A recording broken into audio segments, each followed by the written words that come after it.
যিটো বাজেটটো বেলেগ বাজেট নহয়, আমাৰ এক্সপেণ্ডিচাৰ শ্বৰ্টেজ আছিলে, মানে পইচা ধাৰ্য ধৰাটো কম আছিলে। এই কম হোৱা পইচাটো খৰচ কৰিবৰ কাৰণে আজি অনুমোদন লোৱাহে হৈছে। আৰু আজি যিটো বাজেট, এই বাজেটত আমাৰ যিটো বৰ্তমানৰ চাকৰিয়ালবিলাকৰ পেঞ্চন স্কিম নাই, এই পেঞ্চন স্কিম নথকা বতৰত আমাৰ যিসকলে BSc পিৰিয়ডৰ পৰা আজিলৈকে ছেক্ৰেটাৰিয়েট আৰু এছেম্বলিত কাম কৰা আমাৰ ব্যুৰ'ক্ৰেটসকলৰ যিটো pension, one time settlement, one time pension ব্যৱস্থা কৰাৰ কাৰণে আজি আমি অনুমোদন জনাইছোঁ। আৰু লগতে যিটো আমাৰ লগতেই কাম কৰি থকা chief, deputy chief speaker, deputy speaker, EMসকল আৰু মই নিজৰ অপজিশ্যন লিডাৰ হিচাপে আমাৰ লগত সহায়ক কৰি থকা আমাৰ সহায়কসকলক আমি বহুদিন ধৰি দৰমহা দিব পৰা নাছিলে। আজি সেইটো দৰমহা দিবৰ কাৰণে, ৰেমুনাৰেশ্যন দিবৰ কাৰণে আজি এটা গ্ৰেণ্টছ এপ্ৰুভ কৰিছোঁ। আৰু এতিয়া তেওঁলোকৰ যিটো ৰেমুনাৰেশ্যন, আমাৰ লগত কাম কৰা যিসকল আমাৰ হেল্পাৰ, সহায়ক, তেওঁলোকৰ মাহিলী দৰমহা দিয়াৰ এটা সুযোগটো হ'ল। এইখিনিয়ে বাজেট আৰু বেলেগ একো নাই। তাৰপিছত যোৱাকালি যিটো আমাৰ বাজেট হৈ গ'ল, যিটো প্ৰথমলানি যিটো বাজেট, এই বাজেটত আমাৰ জেমছ বসুমতাৰী, ফ্ৰেছ মুছাহাৰী ডাঙৰীয়াই যিটো মানে তথ্য বিচাৰিছিলে, সেইটো আছিলে যে আঢ়াই লাখ মানুহক লেণ্ড অলটমেণ্ট দিয়া হ'ল, পাট্টা দিয়া হ'ল বুলি কৈছে। এই পাট্টাদাৰসকলৰ নাম আৰু লোকেশ্যন আৰু কিমান বিঘা মাটি, কাৰ নামত কিমান মাটি দিয়া হ'ল, এইটোৰ তথ্যহে আমি বিচাৰিছোঁ। কিন্তু তেওঁলোকে আজি যিটো দেখিলোঁ, যিটো মানে যোৱাকালি আমাক যিটো তথ্য দিছে, এই তথ্যত কি লিখা আছে? তেওঁলোকে মানে লেণ্ড চেল এণ্ড পাৰ্চেছ, এইটো এটা ছেটেলমেণ্ট হয় নেকি? কিনা আৰু বেচা, কাৰোবাৰ বোলে সমস্যা আছিল, এইটো সমাধান হ'ল। আমাৰ দাদা ভাইসকলৰ মাজত দেউতাৰ মাটি আছিল, আমাৰ মাৰ নামত মাটি আছিল, সেইটো ভাগ বতৰা, সেইটো এটা ছেটেলমেণ্ট হয় নেকি? এই তেনেকুৱা মানে যোৱাকালি যিটো আমাৰ EM ডাঙৰীয়াই আমাক মিছা কথা কৈছে বুলি কৈছে। আপোনালোকক আমি তথ্য,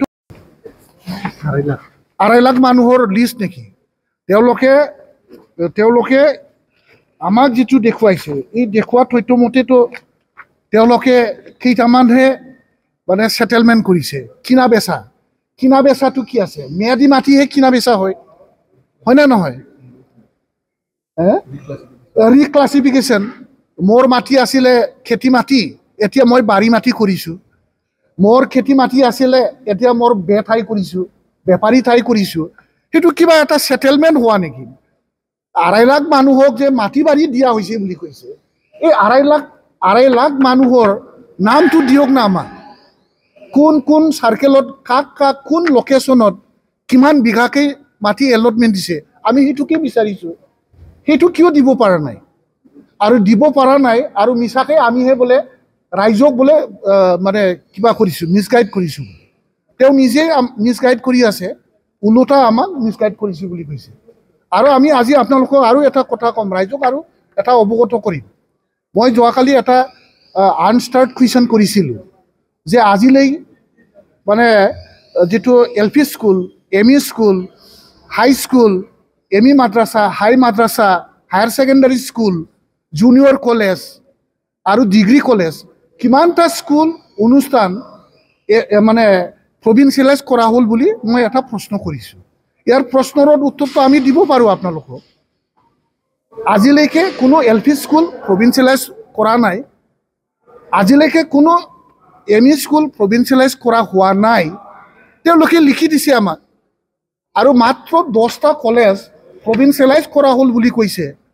আৰু লাজৰ বিষয় আজি এই 10খন কলেজৰ যিটো ষ্টাফ, টিচিং আৰু নন টিচিং ষ্টাফ, ফেকাল্টি মেম্বাৰসকলৰ আজিলৈকে দৰমহা দিব পৰা নাই। ইয়াতকৈ লজ্জাজনক কিবা আছে নেকি কথাটো?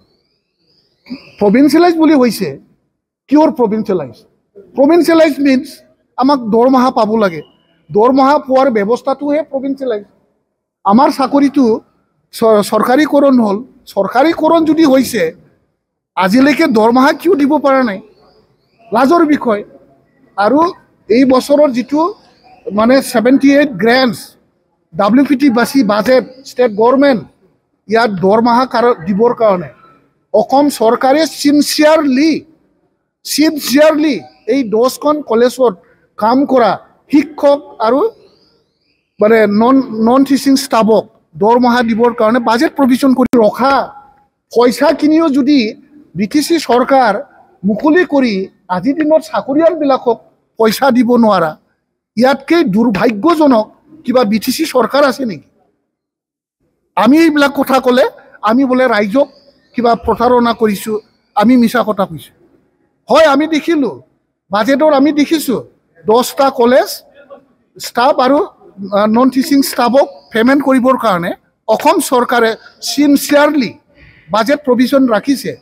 ইমান বাজেট প্ৰভিজন ৰখাৰ স্বত্তেও আজিলৈকে এই দৰমহা মুকলি কৰিব নোৱাৰা চৰকাৰখনে কি চৰকাৰ বুলি ক'ম? আমি খুব ভাল চৰকাৰ বুলি ক'ম, না পৰিৱৰ্তন চৰকাৰ ক'ম, নে আমি ফেইলাৰ চৰকাৰ ক'ম? সেইটোতো আমি কোৱাৰ অৰ্থ নাই। বৰ্তমানে ৰাইজে এইবিলাক দেখি আছে আৰু ৰাইজে ইয়াৰ উত্তৰটো 2025ত দিবলৈ সাজু হৈ ৰেডি হৈ আছে।